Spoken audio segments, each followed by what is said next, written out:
കേരളത്തിലെ തൃശ്ശൂർ ജില്ലയിലെ പൊയ്യ ദേശത്ത് മണലിക്കാട് എന്ന പ്രകൃതി മനോഹരമായ ഗ്രാമം.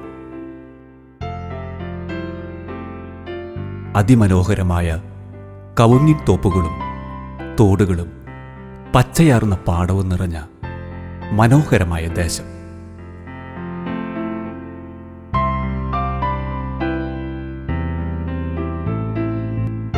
പഞ്ഞിക്കാരൻ വീട്ടിൽ ഇട്ടിയച്ചൻ റോസ ദമ്പതികൾക്ക് 5ാമതായി ഒരു ആൺകുട്ടി ജനിച്ചു.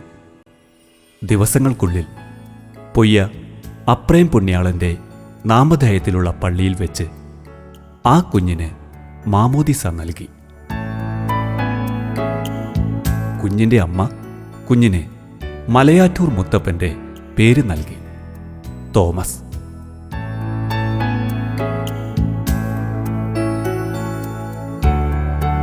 തോമസിന് ചേട്ടായിമാരായി അപ്രേം, ജോർജ്, പൗലോസ് എന്നിവരും മേരി ചേച്ചിയും പിന്നീട് ലില്ലി എന്ന അനിയത്തിയും ജോസഫ്, ഫ്രാങ്കോ, ജോൺ, എബ്രഹാം എന്നീ അനിയന്മാരെയും ദൈവം നൽകി. 5 വയസ്സായപ്പോൾ തോമസിന്റെ അപ്പച്ചൻ പൊയ്യ അമ്പുക്കൻ ഇട്ടീര LP സ്കൂളിൽ ചേർത്തു. പിന്നീട് ഐരാണിക്കുളം സ്കൂളിൽ 5ാം ക്ലാസ്സിലും പഠനം തുടർന്നു. 5ാം ക്ലാസ്സിലായപ്പോൾ മുതൽ തോമസ് നേരത്തെ ഉണരാൻ തുടങ്ങി.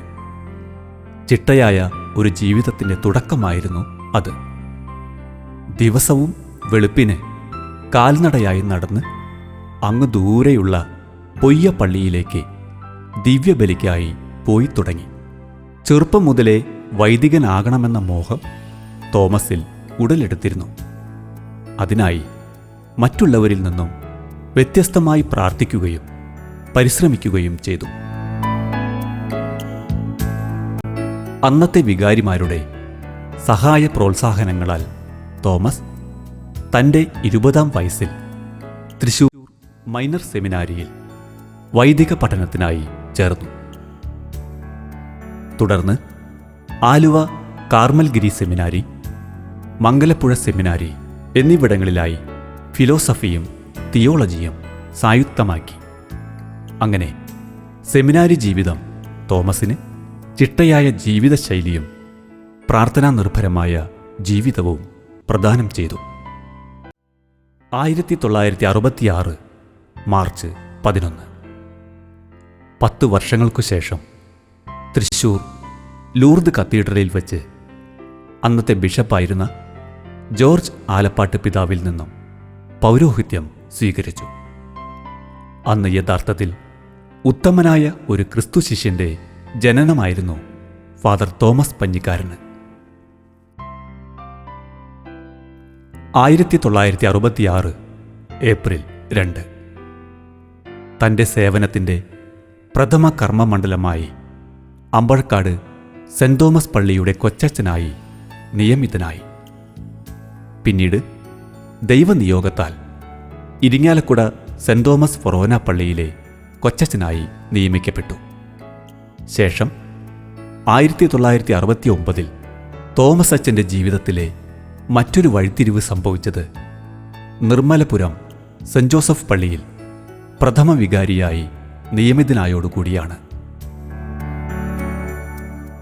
നിർമ്മലപുരം പള്ളി വികാരിയായിരിക്കെ 1972 കലാസദനം എന്ന പ്രസ്ഥാനത്തിന് തുടക്കം കുറിച്ചു.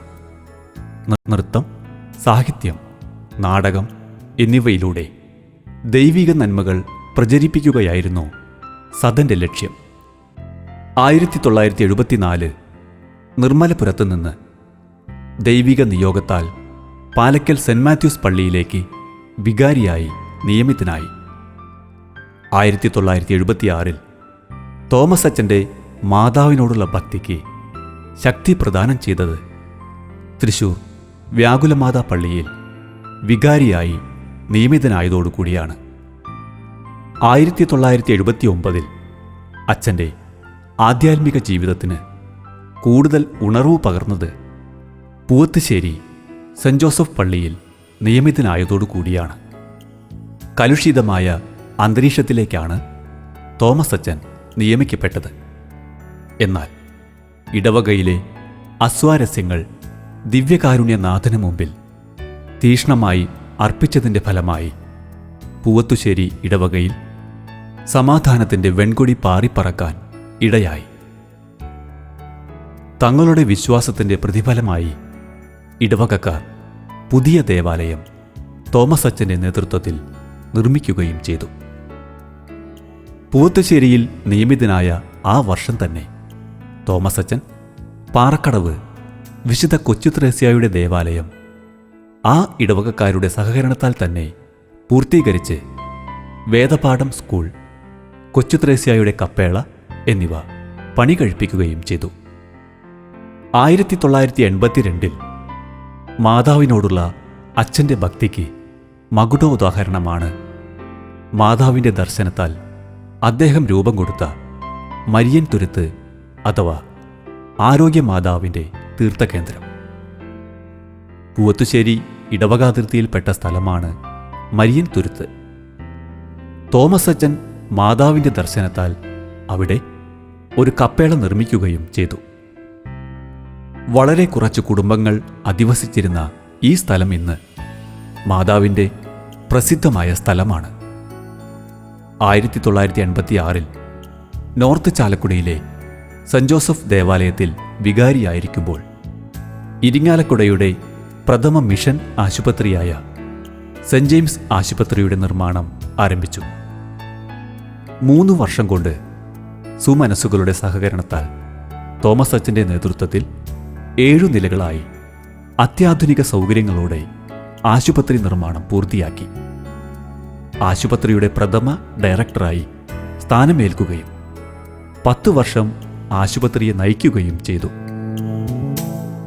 2000 ചാലക്കുടിയുടെ നാമം ലോകമൊട്ടാകെ അറിയിക്കാൻ വേണ്ടി തോമസ് അച്ചൻ സെന്റ് മേരീസ് ഫൊറോന പള്ളിയിൽ നിയമിതനായത്. മാതാവിൻ്റെ ദർശനത്താൽ, ഇടവകക്കാരുടെ സഹായ സഹകരണത്താൽ മാതാവിൻ്റെ ഗ്രോട്ടോ, നിത്യാരാധന കേന്ദ്രം, ഹോളി ലാൻഡ് എന്നിവ നിർമ്മിക്കുകയും ചെയ്തു.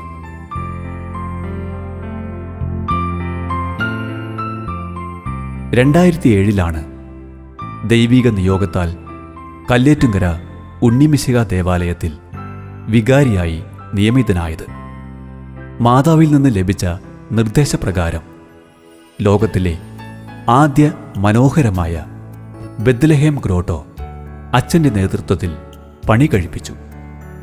കല്ലേറ്റുങ്കര ഇടവകയുടെ ഭാഗമായിരുന്ന വല്ലക്കുന്നിൽ തോമസ് അച്ചൻ വിശുദ്ധ അൽഫോൻസാമയുടെ നാമധേയത്തിലുള്ള ലോകത്തിലെ ആദ്യ ദേവാലയം അത്ഭുതകരമായി ചുരുങ്ങിയ ദിനങ്ങളാൽ പൂർത്തീകരിച്ചു. 2010 പേരാമ്പ്ര വിശുദ്ധ അന്തോണീസിൻ്റെ ദേവാലയത്തിലേക്കാണ് പിന്നീട് നിയമിതനായത്. അവിടെ അച്ഛൻ്റെ നേതൃത്വത്തിൽ Lourdes model grotto, parish hall നിർമ്മാണ പൂർത്തീകരണം എന്നിവയിൽ തൻ്റെ പ്രവർത്തന മികവ് കാഴ്ചവെച്ചു. 2011 അച്ഛൻ ആർജിച്ചെടുത്ത വിശ്വാസം വൈദിക വിദ്യാർത്ഥികൾക്ക് പകരുന്നതിനായി ഇരിങ്ങാലക്കുട സെന്റ് പോൾ മൈനർ സെമിനാരിയിൽ ആധ്യാത്മിക പിതാവായി നിയമിക്കപ്പെട്ടു.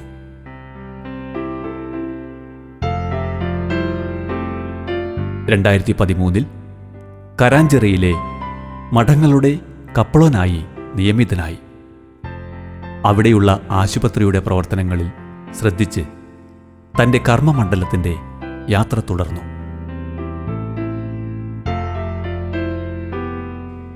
തൻ്റെ വിശ്വാസത്തിൻ്റെ പ്രതിഫലമായി ഉയർപ്പിൻ്റെ വഴിയിലൂടെ എന്ന 14 സ്ഥലങ്ങളിലെ പ്രാർത്ഥന രചിക്കാൻ അച്ഛന് സാധിച്ചത് കേരളത്തിലുടനീളം തോമസ് അച്ഛനെ പ്രസിദ്ധമാക്കിയത് മാതാവിൻ്റെയും ഈശോയുടെയും അനുഗ്രഹത്താൽ ഭൂമിയുടെ അടിയിലെ ജലത്തിൻ്റെ സാന്നിധ്യം കണ്ടെത്താനുള്ള കഴിവാണ്. ഈ കഴിവ് അച്ഛൻ ദൈവിക പ്രഘോഷണത്തിൻ്റെ മറ്റൊരു തലമായി കണക്കാക്കുന്നു. തോമസ് അച്ഛൻ്റെ നേതൃത്വ പാഠവുമാണ് അദ്ദേഹത്തെ കലാസദൻ ജനറൽ സെക്രട്ടറി, KCBCയുടെ റേഡിയോ വേരിത്താസിൻ്റെ advisory councillor member, priest senate member, രൂപത liturgical commissioner member, catholic hospital association of ഇന്ത്യയുടെ മെമ്പർ, കേരള യൂണിറ്റിൻ്റെ ട്രഷറർ, വൈസ് പ്രസിഡന്റ് എന്നീ നിലകളിൽ എത്തിച്ചേരാൻ ഇടയാക്കിയത്. തൻ്റെ ആധ്യാത്മിക ജീവിതത്തിൽ നിന്ന് അദ്ദേഹത്തിന് ലഭിച്ച സന്ദേശങ്ങളാണ് ഒരു പിടി പുസ്തകങ്ങൾ എഴുതാൻ പ്രേരിപ്പിച്ചത്. മാതൃഹൃദയത്തിലൂടെ, മായാത്ത ഓർമ്മകൾ, ആധ്യാത്മിക ചിന്തകൾ തുടങ്ങിയവ അച്ഛൻ്റെ രചനകളാണ്. തൻ്റെ ജീവിതം മറ്റുള്ളവർക്ക് പ്രചോദനമേകാൻ ആത്മകഥയും രചിച്ചു.